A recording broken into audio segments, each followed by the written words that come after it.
Assalamualaikum warahmatullahi wabarakatuh. Salam Om Swastiastu, Namo Buddhaya, salam kebajikan.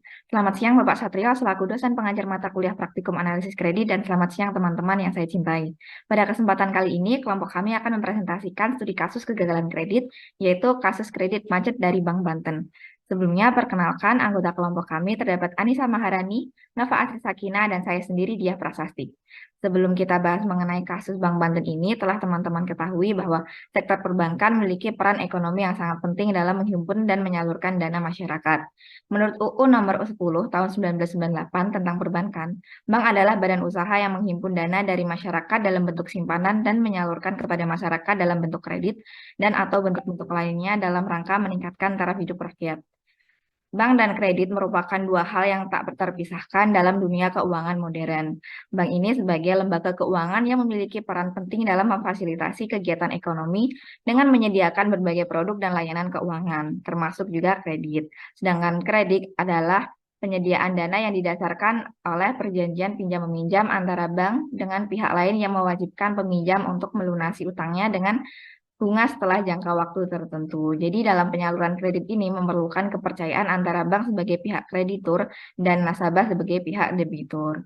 Nah, kepercayaan ini merupakan kepercayaan di mana kreditur eh, itu percaya bahwa debitur akan mengembalikan pinjaman beserta bunganya. Namun adanya eh, penyaluran dana yaitu berupa kredit ini terdapat resiko di mana debitur gagal memenuhi kewajibannya atau biasa disebut resiko kredit.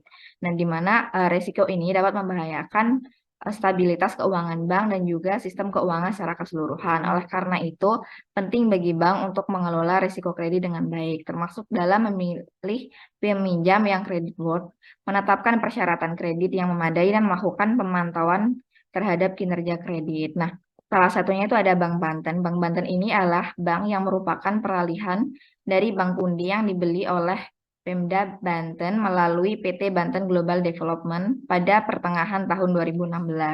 Nah, akibat dari hal tersebut, Bank Banten ini harus mengalami transisi dari sebelumnya hanya melakukan pelayanan pada segmen pasar mikro, kini merambah menjadi pelayanan pada segmen kredit investasi dan modal kerja untuk perusahaan. Nah, pada tahun 2016 sebelum dibeli oleh Pemda Banten ini, Bank Pundi telah eh, berturut-turut selama 2 tahun ini mengalami kerugian akibat kredit macet yang membesar. Nah, akibat dari adanya peninggalan kredit macet tersebut, pada pembukuan pertamanya di akhir tahun 2016, Bank Banten ini sudah harus mencatatkan kerugian sebesar 414,94 miliar. Nah, pada tahun 2017 ini, kerugian tersebut bisa ditekan menjadi 76,22 miliar. Namun, tidak berhenti di situ saja, teman-teman. Di tahun berikutnya, yaitu di tahun 2018, jumlah kerugian meningkat menjadi 94,96 miliar. Hingga pada tahun 2020, Bank Banten ini masih dibebani oleh kredit macet peninggalan Bank Pundi sebesar 3,6 triliun. Nah, oleh karena itu, pemerintah Banten ini tidak bisa langsung melakukan intervensi atau pemindahan rekening kas umum daerah.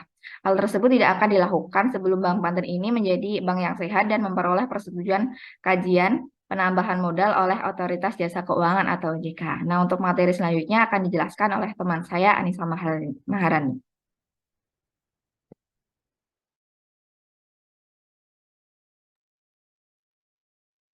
Baik, terima kasih ya. Selanjutnya akan saya lanjutkan pemaparan terkait detail kasus dari kredit macet Bank Banten. Yaitu pada tahun 2022 ada beberapa kejadian yang terjadi.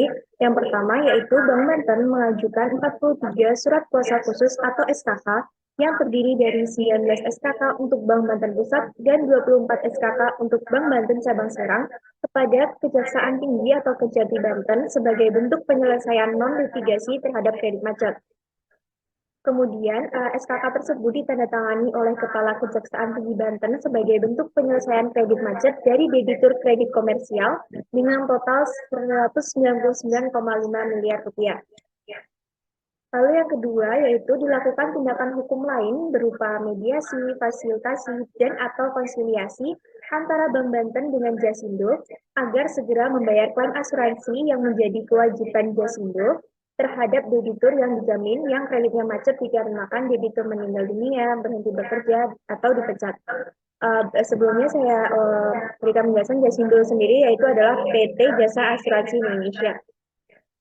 Lalu selanjutnya yang ketiga, ada kesepakatan antara debitur dengan Bank Banten bahwa para debitur akan melakukan pembayaran kredit paling lambat sampai akhir Oktober 2022. Jika pada sampai waktu yang telah diberikan, para debitur tidak melakukan pembayaran kredit tersebut, maka aset yang telah dijaminkan berupa sertifikat hak milik tanah dan bangunan akan dilelang. Nah, jumlah yang menjadi tanggungan Bank Banten diperkirakan mencapai sebesar 60 miliar 907.736.398 rupiah. Hasil dari lelang akan menjadi modal pemasukan dan restrukturisasi Bank Banten setelah dikurangi dengan biaya lelang sebesar 9 miliar. Selain itu, bagi debitur yang tidak membayar kredit sampai batas waktu akan ditegasi melalui tindakan hukum dengan mempidanakan pada kasus tindak pidana korupsi atau tipikor. Lalu selanjutnya yang kelima adalah Kepala Kejaksaan Tinggi Negara Banten kembali menerima 61 SKK untuk penyelesaian kredit macet dari kantor-kantor cabang Bank Banten dengan total dari 61 SKK ini sebesar 21 miliar rupiah.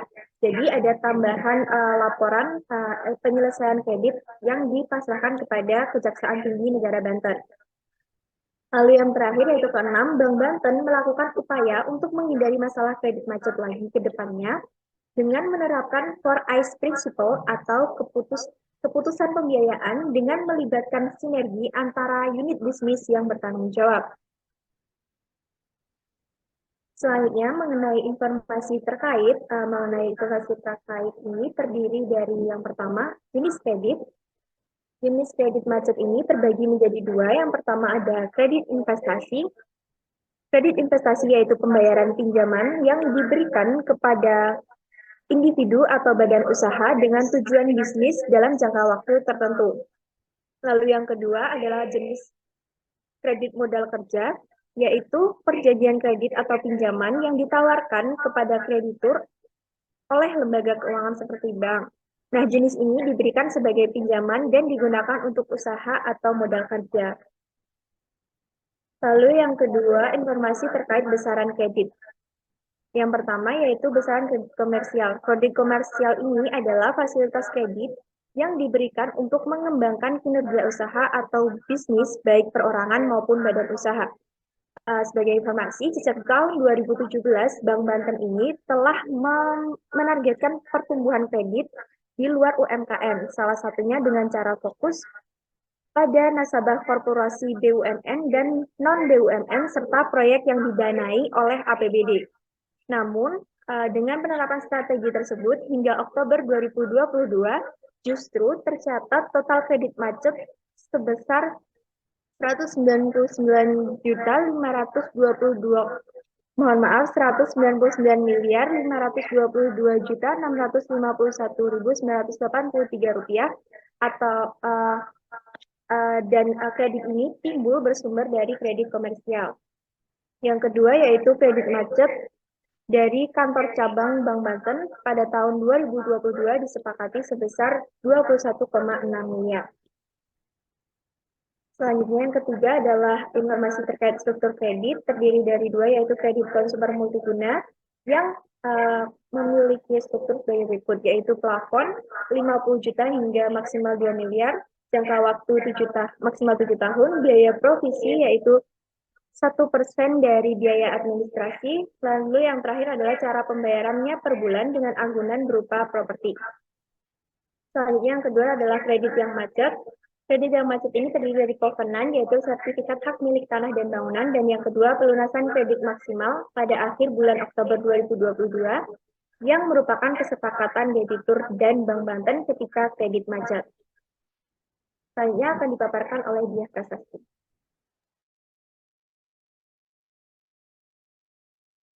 Oke, selanjutnya yaitu ada detail kredit lainnya. Jadi berdasarkan data yang tertera pada layar slide, ini data Bank Banten pada tahun 2017, yaitu Bank Banten mengalami peningkatan penyaluran kredit sebesar 42,4% secara year over year. Hal ini disebabkan oleh ekspansi pengembangan bisnis baru, yaitu kredit konsumer dan kredit komersial, sehingga aset Bank Banten ini juga ikut naik mengalami peningkatan yaitu sebesar 43,4% secara year over year. Nah, hal tersebut dapat dilihat pada grafik yang tertera pada slide. Next. Nah, jadi hingga pada tahun 2021 ini penyaluran kredit Bank Banten ini juga terus mengalami kenaikan atau pertumbuhan yang positif, di mana kredit tersebut didominasi oleh kredit konsumsi yang tumbuh sebesar 48,2%, yaitu sebesar 820 miliar. Sedangkan untuk kredit modal dan investasi ini mengalami penurunan karena pandemi, yaitu masing-masing sebesar 651 miliar dan 875 miliar. Namun, karena banyaknya kasus kredit yang macet ini masih tersisa pada Bank Banten, pada tahun tersebut Bank Banten melakukan penyelesaian kredit bermasalah dengan melakukan hapus buku kredit yaitu pada segmen mikro sebesar 1,46 triliun sehingga dapat menekan kerugian pada tahun tersebut dibandingkan pada tahun sebelumnya yaitu dari 308,1 miliar pada tahun 2020 menjadi 265,1 miliar pada tahun 2021. Nah, penyaluran kredit Bank Banten ini sampai pada tahun 2022 bulan September ini terus mengalami kenaikan juga mencapai 3,65 triliun atau naik sebesar 566,5 miliar. Namun Bank Banten ini masih saja terlibat dalam kasus kredit macet dari tahun-tahun sebelumnya dan semakin diperparah dengan penambahan kasus yang terjadi pada tahun tersebut. Sehingga Bank Banten menyerahkan penyelesaian masalah pada Kejati Banten. Nah, diketahui terdapat 104 SKK dari Bank Banten ke Kejati Banten ini terdiri dari 43 SKK penyelesaian kredit macet dari debitur kredit komersial, yaitu kredit investasi dan kredit modal kerja. Kemudian ada 61 SKK penyelesaian kredit macet dari beberapa kantor cabang Bank Banten di seluruh wilayah Provinsi Banten. Nah, untuk selanjutnya akan dijelaskan oleh teman saya, Sakina.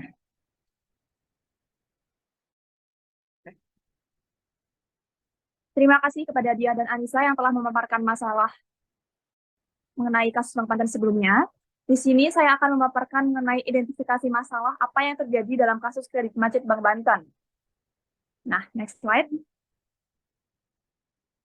Seperti yang telah dipaparkan sebelumnya, Bank Banten memiliki warisan berupa aset piutang kredit mikro yang macet dari Bank Pundi. Nah, di sini tidak dapat dipungkiri bahwa pada saat Pemda Banten membeli Bank Pundi dari PT Rekapital pada tahun 2016, saat itu pula Bank Banten menanggung beban kerugian akibat beban kredit macet yang sebesar 3,6 triliun rupiah. Yang kedua, adanya infrastruktur yang belum memadai untuk berpindah segmentasi menjadi kredit investasi dan modal kerja untuk suatu perusahaan.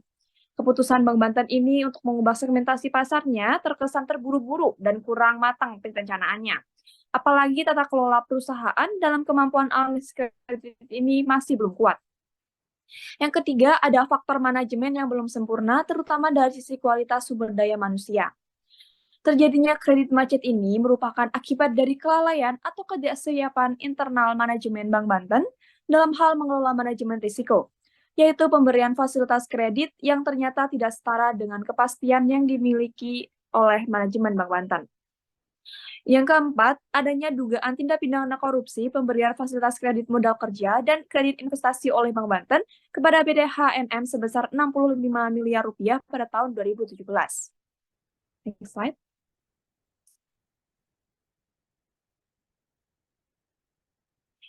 Nah, kredit macet Bank Banten ini juga memberikan dampak terhadap berbagai pihak. Yang pertama, terutama pastinya dari bank itu sendiri atau perusahaan. Kredit macet yang terjadi akan mempengaruhi likuiditas yang mengakibatkan bank tidak mampu memenuhi kewajiban jangka pendeknya. Hal tersebut berdampak pada kepercayaan masyarakat menurun kepada Bank Banten. Oleh karena itu, Bank Banten perlu melakukan tindakan perbaikan SDM internal untuk mengembalikan kepercayaan masyarakat terhadap Bank Banten. Yang kedua, dampak terhadap industri. Kredit macet yang terjadi akan mendorong sektor perbankan untuk memperkuat struktur permodalan usahanya. Nah, untuk memperluas struktur usaha ini dapat dilakukan dengan beberapa metode. Salah satunya yaitu meningkatkan porsi penyisian penghapusan aktiva produktif atau PPAP. Metode PPAP ini akan melemahkan kemampuan bank untuk secara otomatis memberikan pinjaman kepada sektor real, di mana mempersulit industri manapun untuk mendapatkan pinjaman kredit. Yang ketiga yaitu pihak ekonomi atau perekonomian. Total kerugian negara dalam kasus kredit macet Bank Banten sebesar 186, miliar rupiah. Jumlah tersebut berdasarkan hasil laporan audit independen atas pelaksanaan audit investigatif untuk menghitung kerugian keuangan negara.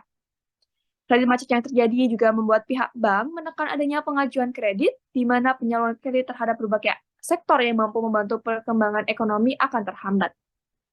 Yang keempat yaitu dampak terhadap regulasi.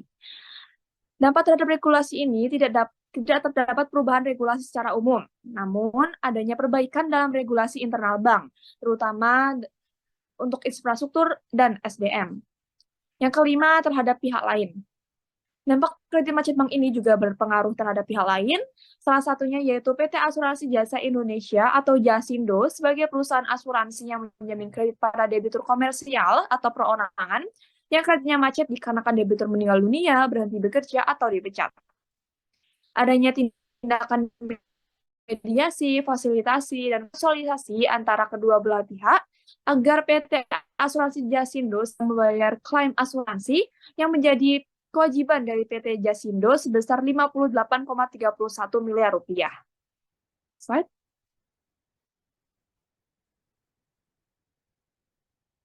Nah, kesimpulan dari kasus kredit Bank Macet ini, yang pertama, berdasarkan data yang kami telah dijelaskan tadi, Bank Banten mengalami masalah kredit macet yang signifikan pada adanya kredit macet dari Bank Budi sebelum. Hal ini merupakan bank mengalami cukup besar dalam beberapa tahun terakhir.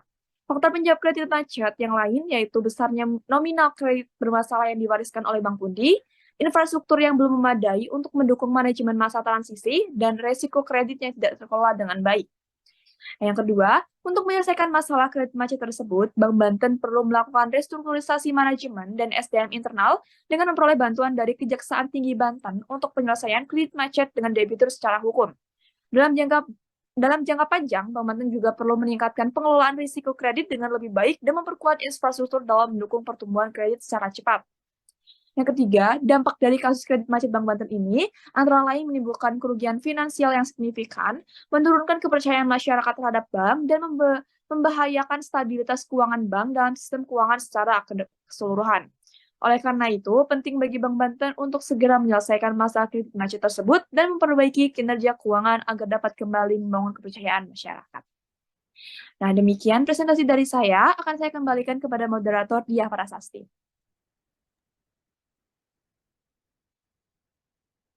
Oke, baik. Jadi dari studi kasus yang telah kita bahas tadi, kita telah mengetahui apa saja sih faktor penyebab dari kredit macet Bank Banten ini dan bagaimana cara mereka mengatasinya dan dampak apa saja yang telah ditimbulkan. Dan juga kita juga mengetahui perkembangan kasus kredit macet Bank Banten ini dari tahun ke tahun. Maka tanggapan yang dapat kami berikan yaitu berupa saran adalah dalam hal penanganan kasus kredit macet yang dialami Bank Banten ini, hendaknya pihak Bank Banten memperbaiki pengelolaan dari sisi internal, terutama dalam peningkatan kualitas sumber daya manusia atau SDM, dan jika SDM yang dimiliki itu sudah berkualitas, memiliki kapasitas yang besar, maka Bank Banten ini mampu menerapkan manajemen risiko yang lebih baik, terutama dalam hal risiko kredit. Nah, akibat dari kasus kredit yang macet yang dialami Bank Banten ini memiliki reputasi yang kurang baik atau reputasi di masyarakat ini menjadi buruk. Maka sebaiknya Bank Banten ini fokus untuk memperbaiki persepsi masyarakat dengan melakukan pengembangan atau inovasi pelayanan. Next. Nah, jadi berikut beberapa referensi yang kami gunakan untuk menyusun studi kasus berikut.